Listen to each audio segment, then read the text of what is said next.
At 6:30 a.m., I found 47 violation stickers destroying my Navy patrol boat, official military equipment.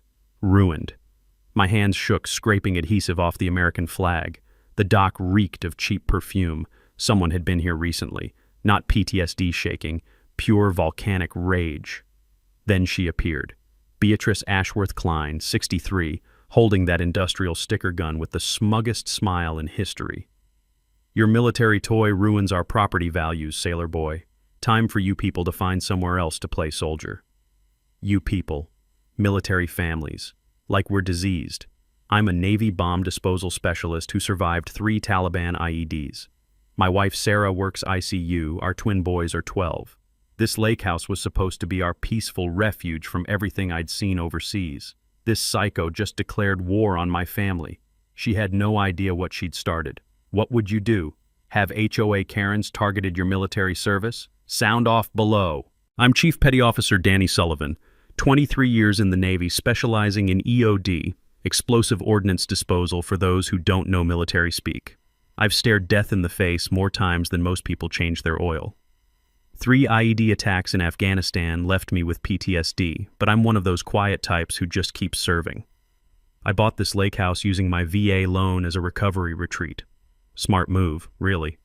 The sound of water lapping against the dock, the taste of that crisp morning air, the texture of those worn dock cleats under my calloused hands, it all helps calm my nerves. My wife Sarah works ICU at the local hospital, and our twin boys Marcus and Tyler are 12 years old and absolutely fascinated by my military stories. Now about that boat, it's not just any boat, it's a 28-foot Boston whaler, official shore patrol vessel number SP-4429. I'm responsible for weekend harbor security, part of my duties while stationed at the nearby naval base. For me, that boat represents structure, purpose, something that helps my recovery process. It's painted regulation navy gray with official markings, and every piece of equipment on board is government property. Then there's Beatrice Ashworth Klein. Everyone calls her Karen because, well, if you've ever dealt with an HOA nightmare, you know exactly why. She inherited a $2.3 million lakefront estate and has been the HOA compliance chair for 8 years. Drives an $85,000 Mercedes with vanity plates that actually say, compliance. I'm not making this up. Karen has this grand vision of turning the waterfront into some kind of luxury development. In her mind, military boats create what she calls an unsavory maritime atmosphere. Translation: she thinks my patrol boat makes the neighborhood look too working class for her wealthy buyers. So here's what happened on that Tuesday morning. Karen had been watching my schedule for weeks. She knew I leave for patrol duty every Tuesday at 6 a.m. sharp. At 5:30, she crept down to the dock wearing, and I love this detail, a full hazmat suit because she apparently thought the boat might explode. Using industrial-grade violation stickers, the kind that require a heat gun to remove, she systematically covered every surface she could reach. The hull, the windshield, the radio antennas, even the American flag. 47 stickers total, each one claiming various made-up violations of HOA rules that don't even exist. When I discovered this mess, the familiar metallic taste of adrenaline flooded my mouth. My PTSD triggers when I see official military property being disrespected. It felt like a personal attack on my service, on everything I'd sacrificed for this country. Karen wasn't done. She handed me a laminated fine schedule demanding $4,750 for unauthorized military vessel mooring. She'd actually typed this up, complete with official-looking headers and a fake legal citation format. "Mr. Sullivan," she said, standing there in her designer outfit while I scraped industrial adhesive off my government-issued equipment, "this community has standards. Your military activities are incompatible with our residential atmosphere." The smell of that adhesive remover mixed with my morning coffee created this awful chemical cocktail that I would associate with the beginning of my war with Karen. Because make no mistake, that's exactly what this became. My first instinct was to report this to my commanding officer, but I decided to try handling it the civilian way first. Big mistake. Karen interpreted my restraint as weakness, my professionalism as fear. She had no idea she was messing with someone who'd spent 2 decades defusing bombs under pressure. What Karen also didn't realize was that vandalizing official military property is a federal crime. And me? Well, I knew people. Shore patrol people. People who don't take kindly to civilians messing with Navy equipment.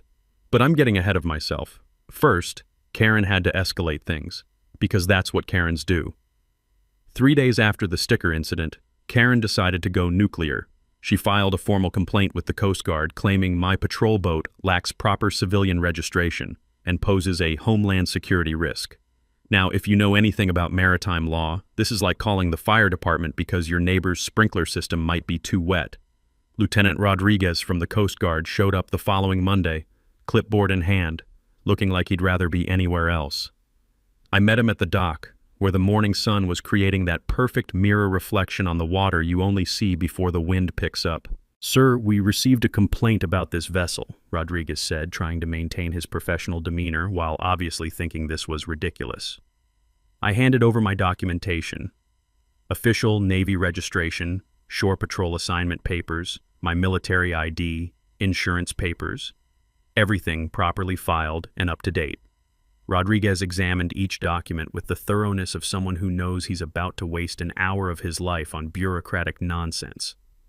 "This is clearly a properly documented military vessel," Rodriguez told me. "I don't understand the nature of the complaint." That's when Karen appeared, as if summoned by the scent of official drama. She'd been watching from her mansion with those $400 marine binoculars she'd ordered specifically for spying on me. "Officer, this man has been intimidating federal inspectors," she announced, striding down her perfectly manicured lawn. "I demand you investigate his suspicious explosive materials." Rodriguez looked at me. I looked at Rodriguez. We both looked at Karen like she'd just claimed the boat was actually a disguised alien spacecraft. Now here's where my military training kicked in. In the EOD world, you learn that panic gets people killed, so you stay calm no matter how crazy the situation gets.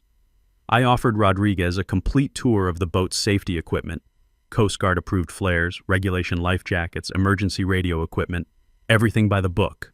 Karen wasn't having it. "He's hiding something. Why else would he have military equipment in a civilian area?"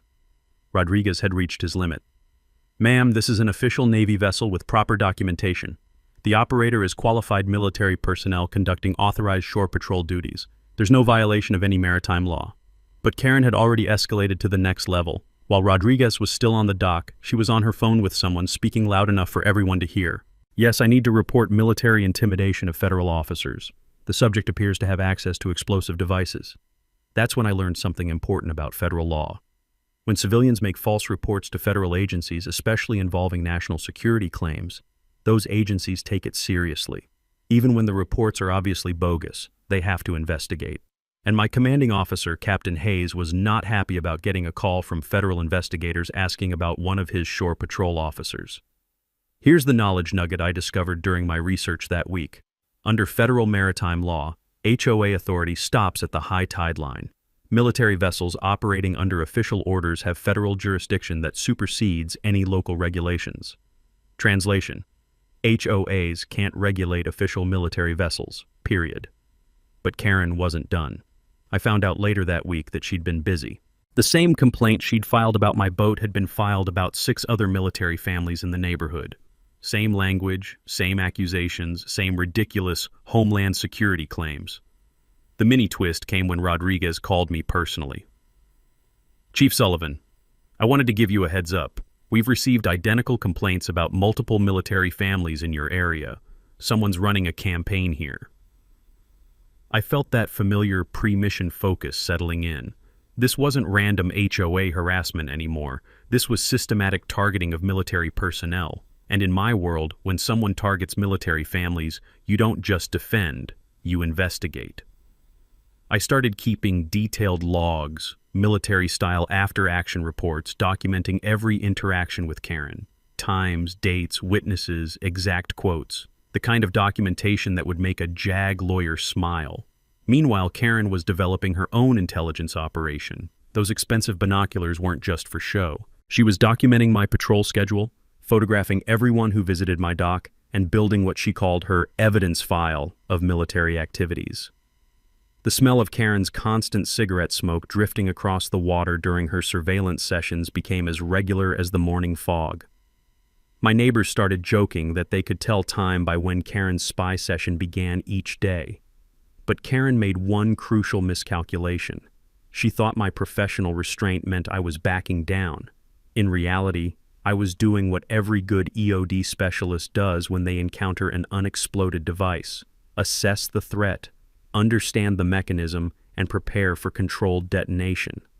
The war was just beginning. 2 weeks later, Karen launched Phase 2 of her campaign. She'd formed something called the Civilian Harbor Safety Committee and somehow convinced 3 elderly neighbors to sign a petition demanding a military-free waterfront.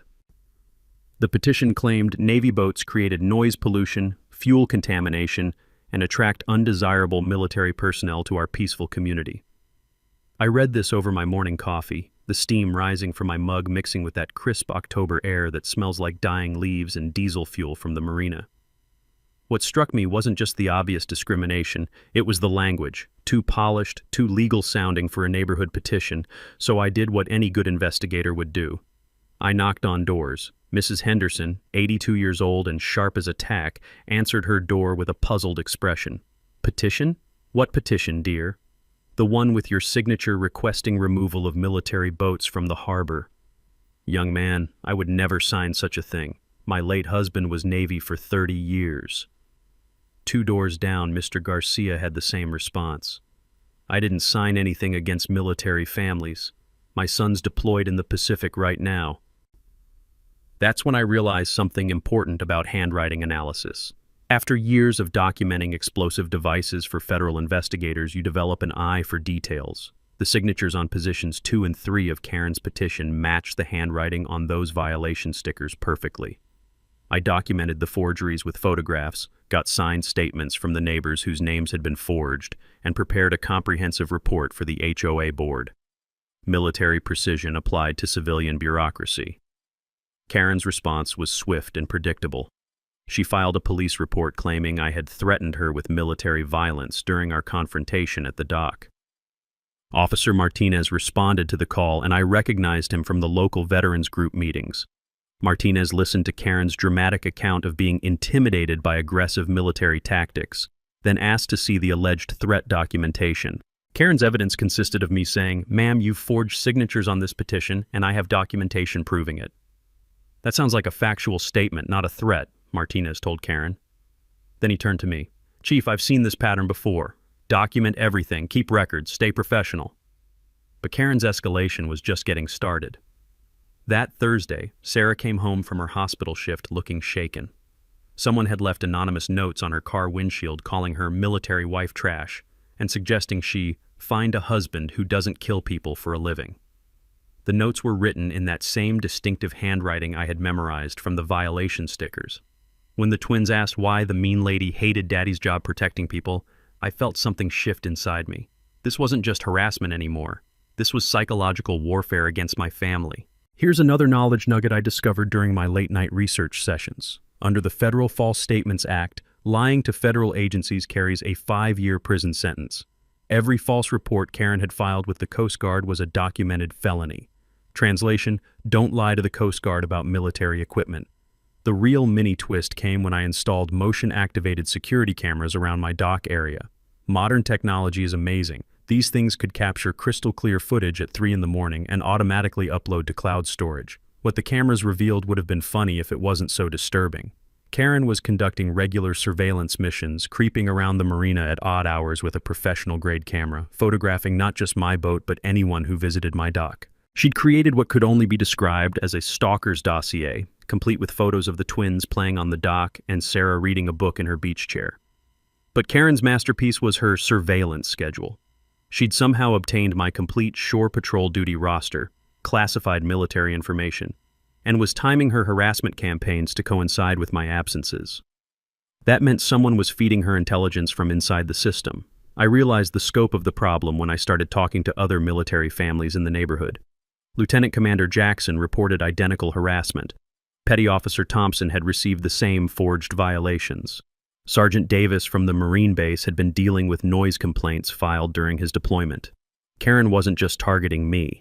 She was running a systematic campaign against every military family in the community. The smell of paranoia was thick in the air those days, mixing with the natural lake scents like some toxic perfume. Every time I left for patrol duty, I wondered what I'd find when I returned. Every time Sarah went to work, We both worried about what harassment awaited her in the hospital parking lot. But I was learning something important about Karen's psychology. She craved confrontation. She fed on drama. Every professional response I gave, every time I followed proper procedures instead of losing my temper, it frustrated her more.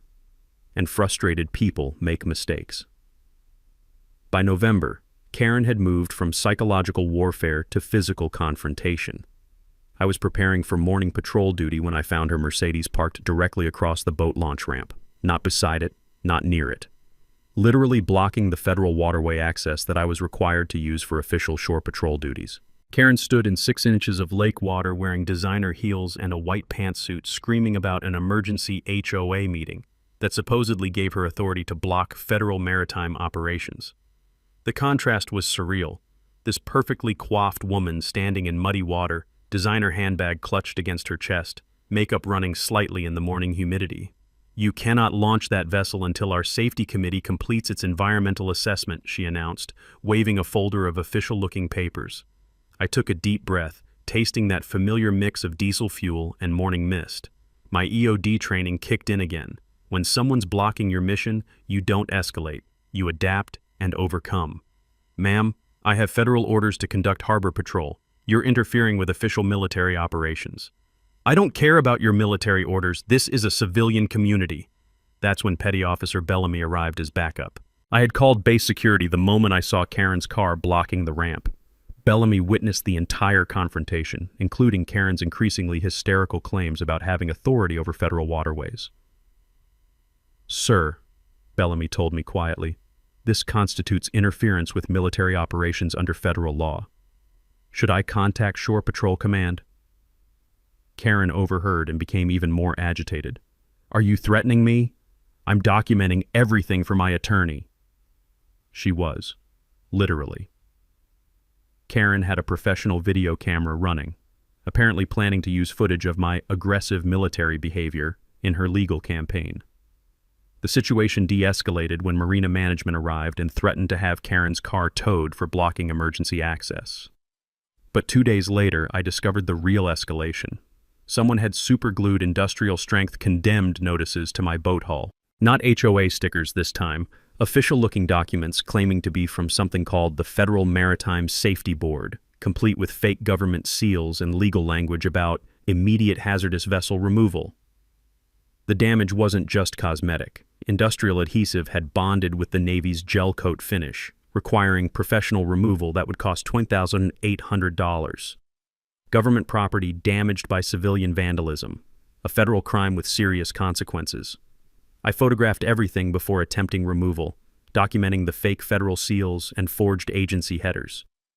The chemical smell of adhesive remover mixed with my morning coffee created this awful cocktail that somehow seemed to perfectly capture the absurdity of the situation. Here's the knowledge nugget I learned while researching federal property damage laws.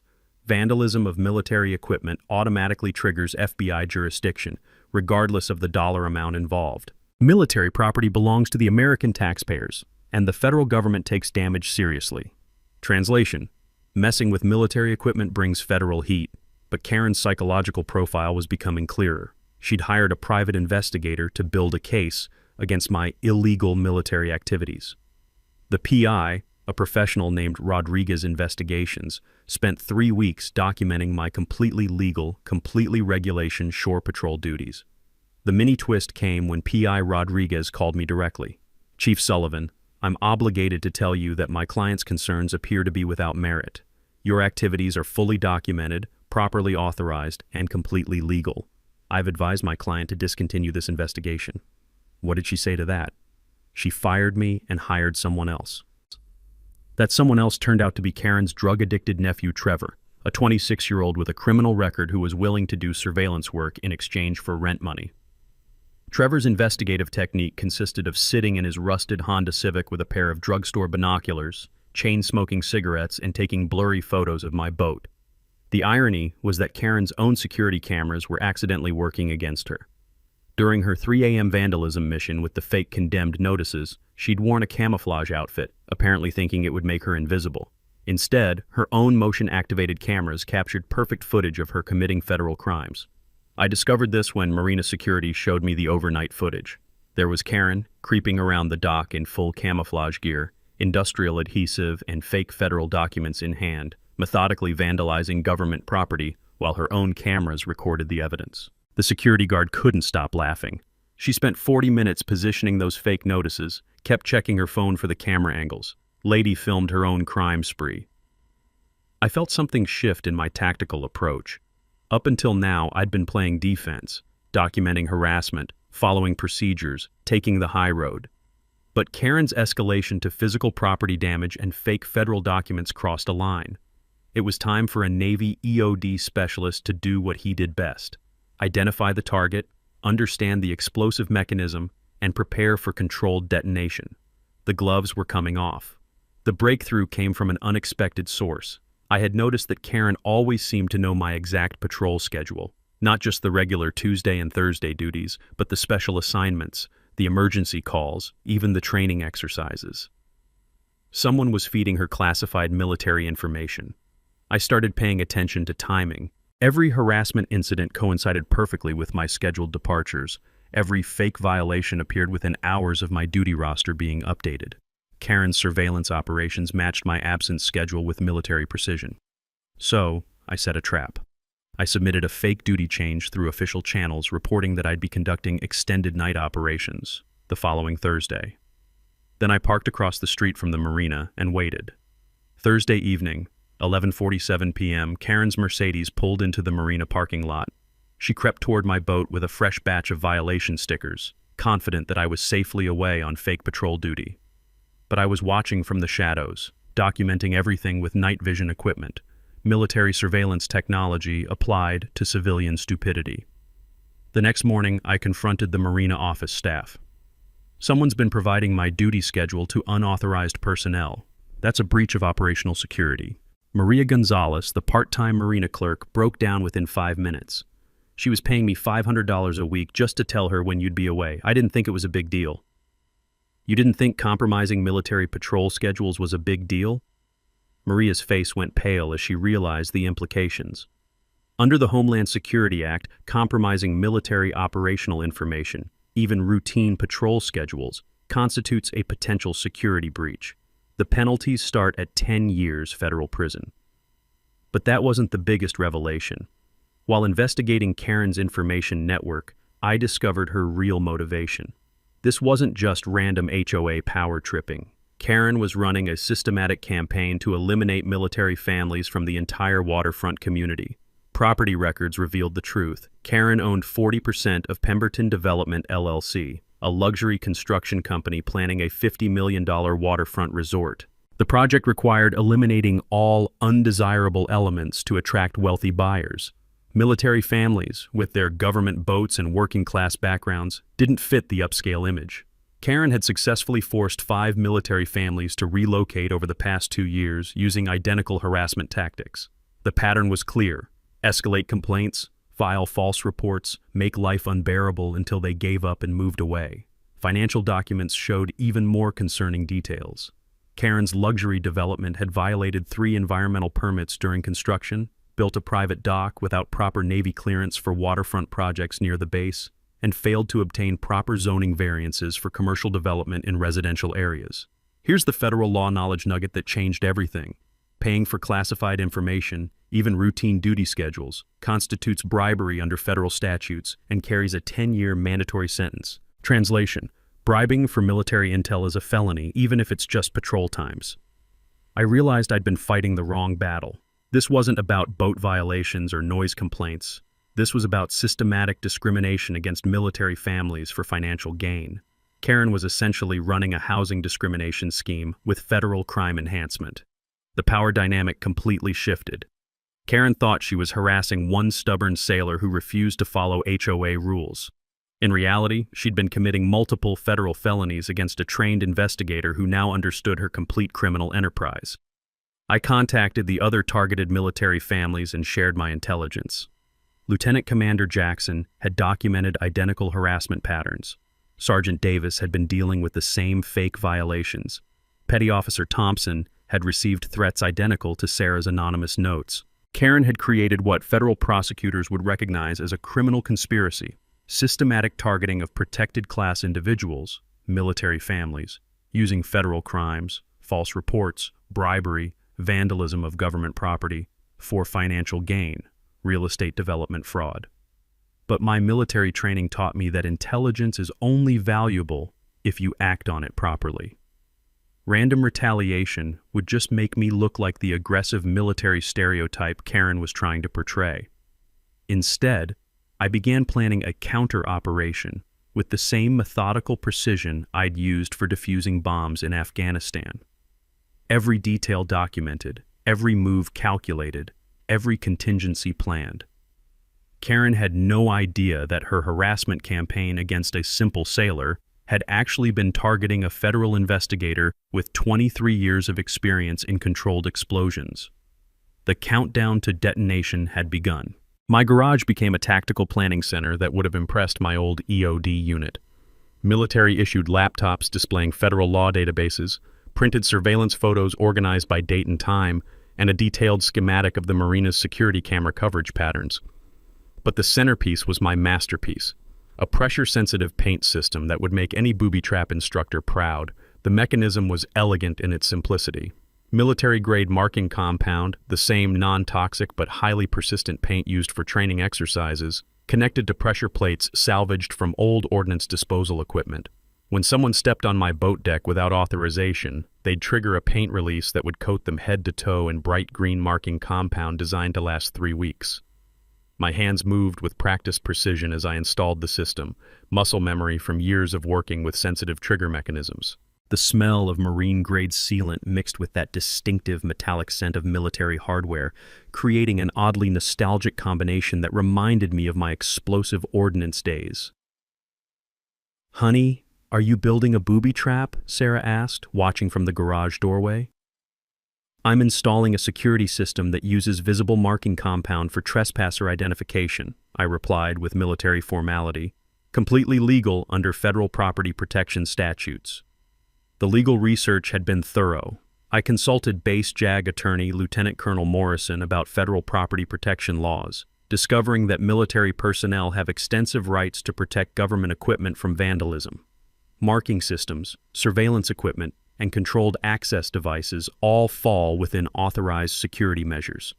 But the paint trap was just phase 1. I had also installed motion-activated infrared cameras with cloud backup, ensuring that any nighttime harassment would be documented in federal evidence quality. Modern surveillance technology merged with old-school military ingenuity. Here's the knowledge nugget that made my system bulletproof. Federal marking compound used for training is completely legal for property protection, leaves no permanent damage, and creates evidence that holds up in federal court.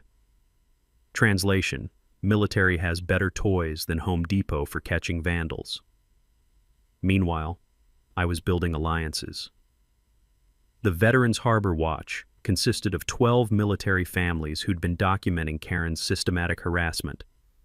Each family provided detailed records of violations, threats, and property damage, creating a comprehensive case file that would make any federal prosecutor smile. Lieutenant Commander Jackson contributed financial analysis showing Karen's development company owed $340,000 in unpaid environmental fines. Sergeant Davis provided evidence of Karen's attempts to bribe city council members for zoning variances.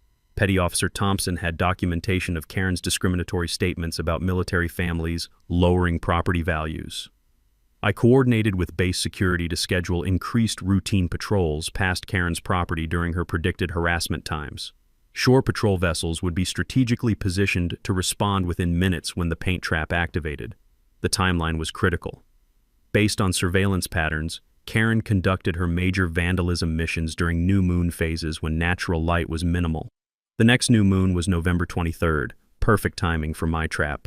But my most crucial alliance was with investigative reporter Lisa Bellamy from the regional news station. Lisa specialized in military family issues and had been tracking discrimination patterns in waterfront communities.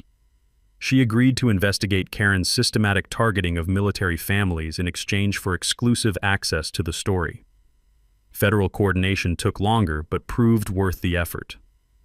FBI Special Agent Rodriguez, no relation to the failed private investigator, opened a preliminary investigation into Karen's pattern of filing false federal reports and bribing for military information.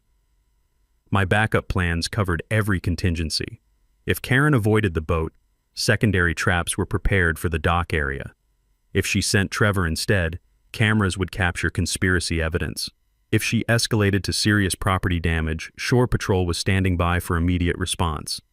The technical preparation reminded me of my EOD days, methodical, precise, with multiple redundancies built into every system. The difference was that instead of defusing explosive devices, I was preparing to detonate Karen's criminal enterprise. My commanding officer, Captain Hayes, reviewed the entire operation plan during a private briefing. "Chief Sullivan, this is either the most elaborate neighborhood dispute resolution I've ever seen, or you're applying military tactics to civilian law enforcement. Sir, when civilians target military families using federal crimes, it becomes a military concern."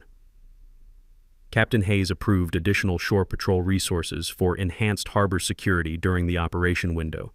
The official reason was routine training exercises. The unofficial reason was that nobody messes with Navy families on Captain Hayes's watch. As November 23rd approached, I felt that familiar pre-mission calm settling over me. Every detail planned, every contingency covered, every piece of equipment tested and ready. Karen had spent months escalating her harassment campaign, but she had no idea she was about to walk into a trap designed by someone who'd spent 2 decades outsmarting people who built bombs for a living. The paint was loaded, the cameras were recording, the cavalry was standing by. Game time. Karen's desperation reached new heights when her restraining order petition was not only denied, but resulted in a judicial warning about frivolous filings. Judge Martinez, a Navy veteran himself, had reviewed my evidence folder and found Karen's claims of military stalking and intimidation completely without merit.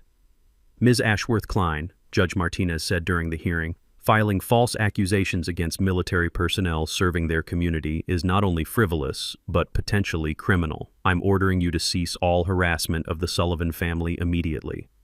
But instead of backing down, Karen doubled down. Within hours of leaving the courthouse, she was back at the marina with her nephew Trevor and a briefcase full of cash.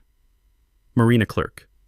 Maria Gonzalez later testified that Karen had offered her $2,000 to accidentally damage my boat with dock equipment during routine maintenance. Maria, still shaken from learning about federal security breach charges, immediately called Shore Patrol to report the bribery attempt. "She wanted me to make it look like an accident," Maria told Petty Officer Bellamy. "Said she'd pay me $5,000 total if the boat was damaged enough to require removal from the marina." This wasn't harassment anymore. This was conspiracy to commit federal crimes. I continued my regular patrol duties while my trap waited in perfect readiness. The pressure plates were calibrated, the paint cartridges were loaded, and the cameras were recording everything in federal evidence quality. Every morning, I checked the system during my routine boat inspection, maintaining the same professional demeanor that had frustrated Karen for months. But Karen was building her own intelligence network. She'd installed professional surveillance cameras aimed directly at my boat, creating a 24/7 monitoring system that she operated from her mansion's second-floor window. The irony was delicious. Karen was documenting her own obsessive harassment behavior. The smell of her constant cigarette smoke during surveillance sessions had become a running joke among marina residents. People started referring to her window as Karen's crow's nest, complete with high-powered binoculars and what appeared to be a radio scanner to monitor Shore Patrol frequencies. I discovered the radio scanner detail when my communications specialist buddy ran a routine equipment check. "Chief, someone's been monitoring our patrol frequencies from a residential area. Signal strength suggests close proximity to your marina." Here's another knowledge nugget that I found particularly interesting. Under federal stalking laws, targeting military families specifically for their service status qualifies for hate crime enhancement, which can add 10 years to any sentence. Translation: harassing people for being military can add serious time to any conviction. The mini-twist came when Karen's surveillance operation backfired spectacularly. Her obsessive monitoring had captured dozens of hours of footage showing me conducting completely normal, completely legal patrol duties. When she tried to present this as evidence of suspicious military activities to local police, Officer Martinez reviewed the footage and found nothing but routine harbor security operations. "Ma'am, this video shows a sailor doing his job professionally and legally. If anything, it demonstrates his restraint in dealing with your harassment." Karen's response was to escalate to the FBI directly, claiming I was running unauthorized military operations in civilian areas. Special Agent Rodriguez was assigned to investigate these claims, which meant I found myself sitting across from a federal investigator, explaining why my official shore patrol duties somehow constituted suspicious activity. Ms. Ashworth-Klein seems to believe that military personnel conducting authorized patrols represents a threat to community safety, Agent Rodriguez told me. She's provided 47 hours of surveillance footage as evidence. What does the footage show? You doing your job. Very professionally, I might add. Agent Rodriguez's investigation revealed the full scope of Karen's surveillance operation. She'd been monitoring not just me, but all 12 military families in the community. Detailed logs of our work schedules, photographs of our children, documentation of our visitors. It was a stalking operation that would have impressed the Stasi. Meanwhile, Karen had recruited her nephew Trevor for what she called a major operation against my boat. Trevor, desperate for drug money and rent payments, agreed to help with what Karen described as evidence gathering that would finally prove my illegal activities. Trevor's criminal record included breaking and entering, vandalism, and drug possession, exactly the kind of accomplice who turns a misdemeanor harassment case into a federal conspiracy charge. Karen was unknowingly building a criminal enterprise that would make federal prosecutors very happy. The HOA board, finally realizing that Karen's compliance committee was becoming a legal liability, voted to distance themselves from her activities. 3 board members formally requested that Karen cease all enforcement actions pending legal review of her methods. Karen's isolation was complete. Her surveillance operation had alienated the neighbors. Her legal threats had been dismissed by the courts. Her bribery attempts were being investigated by federal agents, and her own family was questioning her obsession with removing military elements from the community. But isolation makes desperate people even more dangerous. By mid-November, Karen had moved from desperation into full delusion.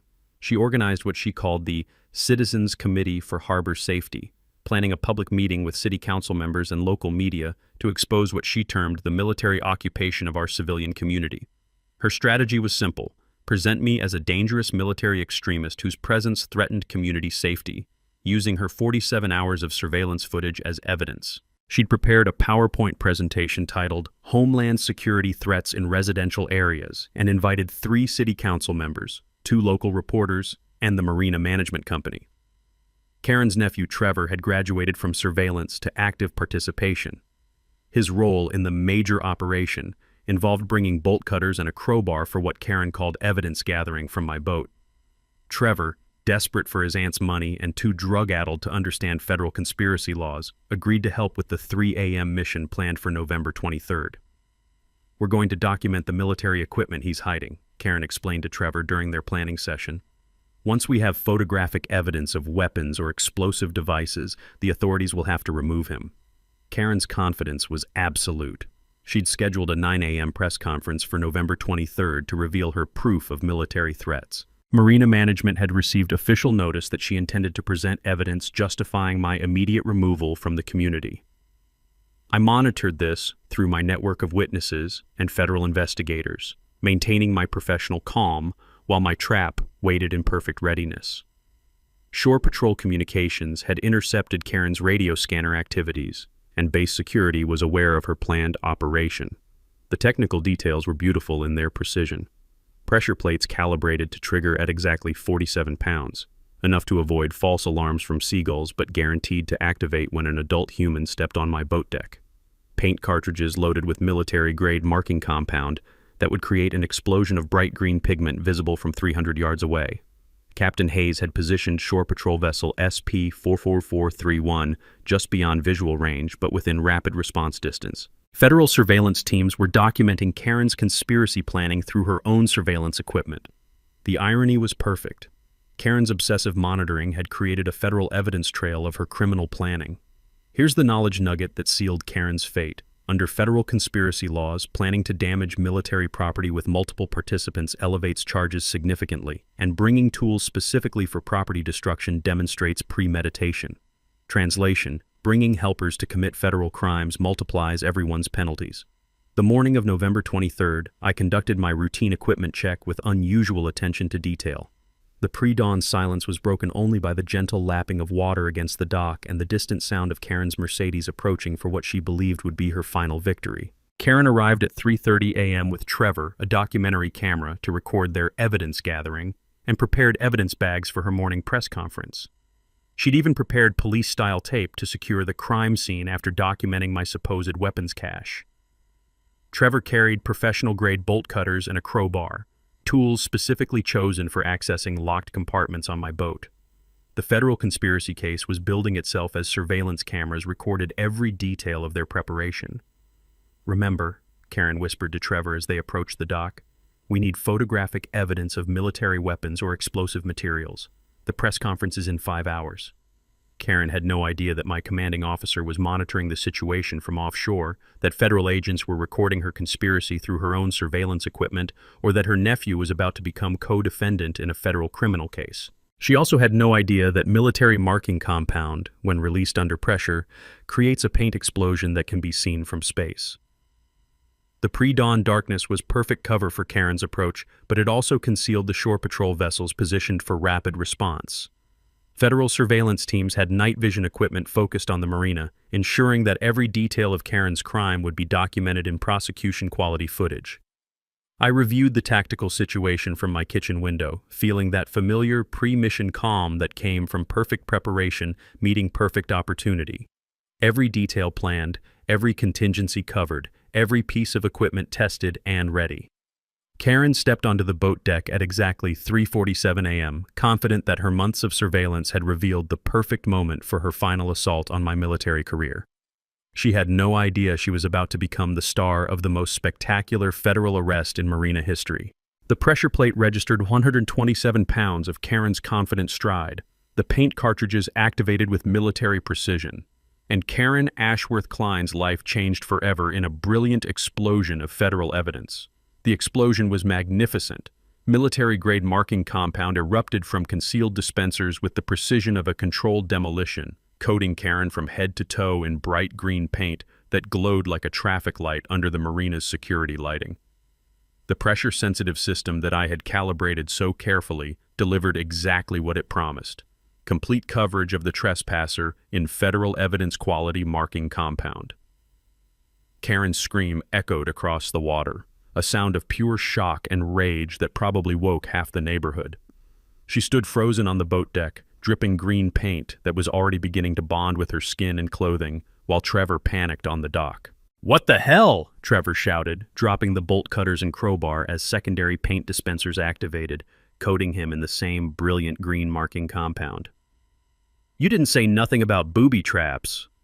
The hidden cameras were capturing everything in high-definition federal evidence quality. Karen's attempted breaking and entering, Trevor's criminal tools, their planned vandalism of military property, and their spectacular paint-covered arrest in progress. Within 90 seconds, Shore Patrol vessel SP-44431 arrived with emergency lights blazing. Captain Hayes had been monitoring radio communications from offshore, and the moment my security system activated, 2 patrol boats converged on the marina with military efficiency. My commanding officer stepped onto the dock in full uniform, flanked by 2 shore patrol officers and a federal investigator who'd been waiting for exactly this moment. "Ma'am, you're under arrest for destruction of federal property, conspiracy to commit vandalism, and interference with military operations," Captain Hayes announced with the authority of someone who'd been planning this arrest for weeks. Karen, still dripping green paint and trying to wipe it from her eyes, became hysterical. "This is a military conspiracy. He booby-trapped his boat. This is assault." "Ma'am, you were trespassing on federal property with tools intended for property destruction. The marking compound is non-toxic training material legally used for security purposes." Trevor, panicking and covered in paint, tried to run but slipped on the dock and landed face first in a puddle of green marking compound. Shore Patrol officers had him in handcuffs before he could stand up. The morning joggers and dog walkers who'd gathered to investigate the commotion couldn't stop staring. Karen Ashworth Klein, the terror of the HOA Compliance Committee, stood there in designer pajamas completely covered in military green paint, handcuffed and ranting about military conspiracies while Shore Patrol officers read her federal rights. "This is harassment. This is discrimination against civilians. I demand my lawyer." Special Agent Rodriguez, who'd been building the federal case for weeks, stepped forward with a folder of evidence that was 3 inches thick. Ms. Ashworth Klein, you're also being charged with bribery of federal informants, filing false federal reports, and systematic harassment of military families. The irony was perfect. Karen's own documentary camera had recorded her entire criminal operation. The footage she'd planned to use as evidence against me instead showed her committing multiple federal felonies while covered in paint that would take 3 weeks to fade. I emerged from my house in full military dress uniform, presenting myself as the professional military officer I'd always been. No gloating, no satisfaction, just calm documentation of federal crimes being processed according to military justice standards. Sir, I addressed Captain Hayes with proper military protocol. All security systems functioned as designed. Trespassers have been marked with training compound and are ready for federal processing. The gathered crowd included 3 city council members who'd been invited to Karen's planned press conference. Instead of seeing evidence of military threats, they witnessed a textbook example of federal law enforcement arresting civilians who'd been systematically targeting military families. Here's the technical detail that made my system perfect.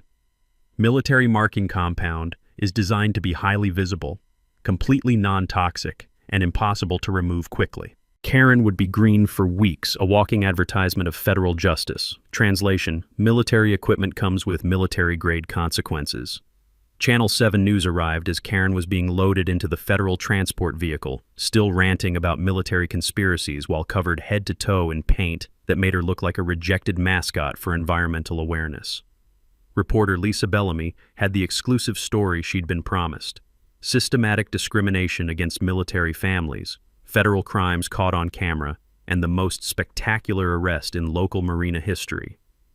This morning, federal agents arrested 2 civilians who've been conducting a months-long harassment campaign against military families in this waterfront community, Lisa reported while Karen screamed about military booby traps from inside the federal transport vehicle.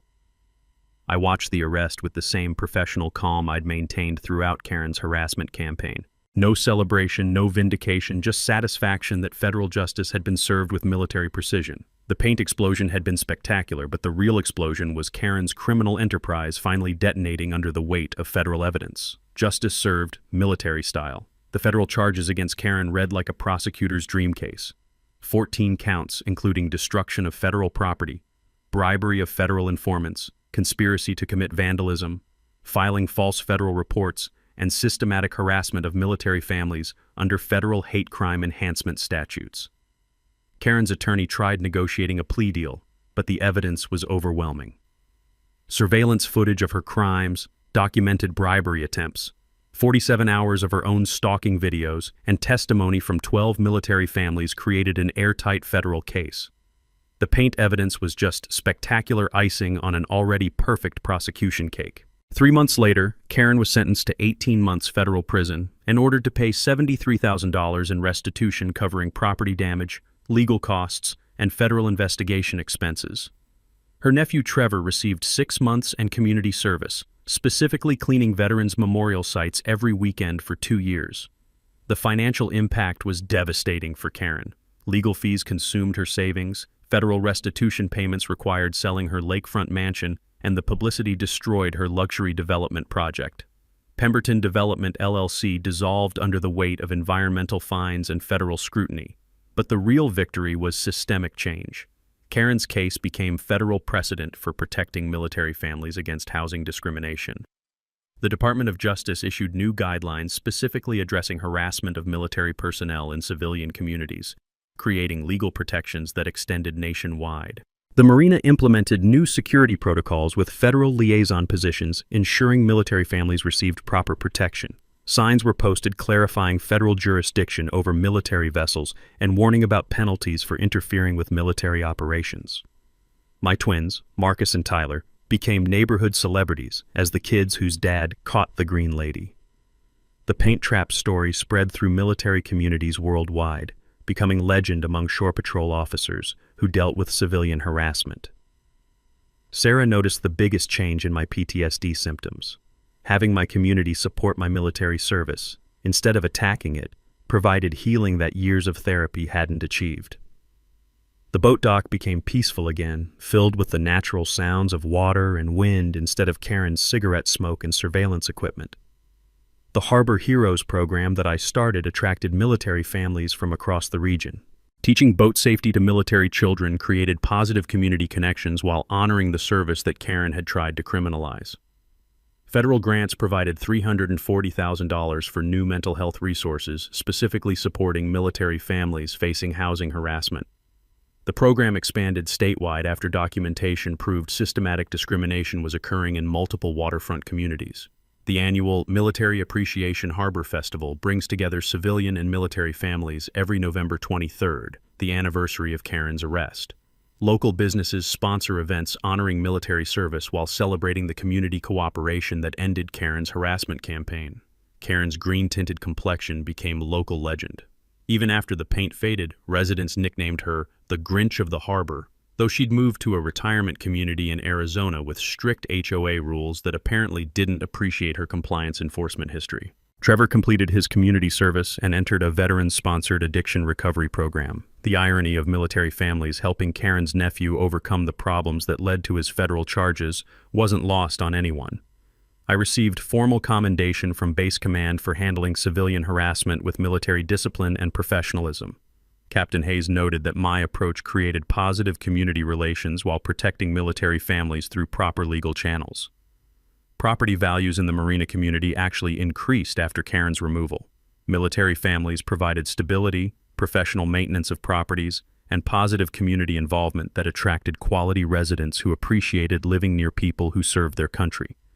The investigative reporting by Lisa Bellamy won regional journalism awards and sparked congressional hearings on systematic discrimination against military families and civilian communities. Federal legislation now provides stronger protections and more severe penalties for targeting military personnel. 6 months after Karen's arrest, I was teaching my sons proper knot-tying techniques when Tyler asked, "Dad, why did the mean lady hate us so much?" "Son, some people are afraid of things they don't understand. But when good people work together, justice always wins." The marina was peaceful that evening, filled with families enjoying the water and the community that had rallied to protect its military members. My shore patrol boat sat properly moored and properly respected, flying the American flag that Karen had once tried to hide.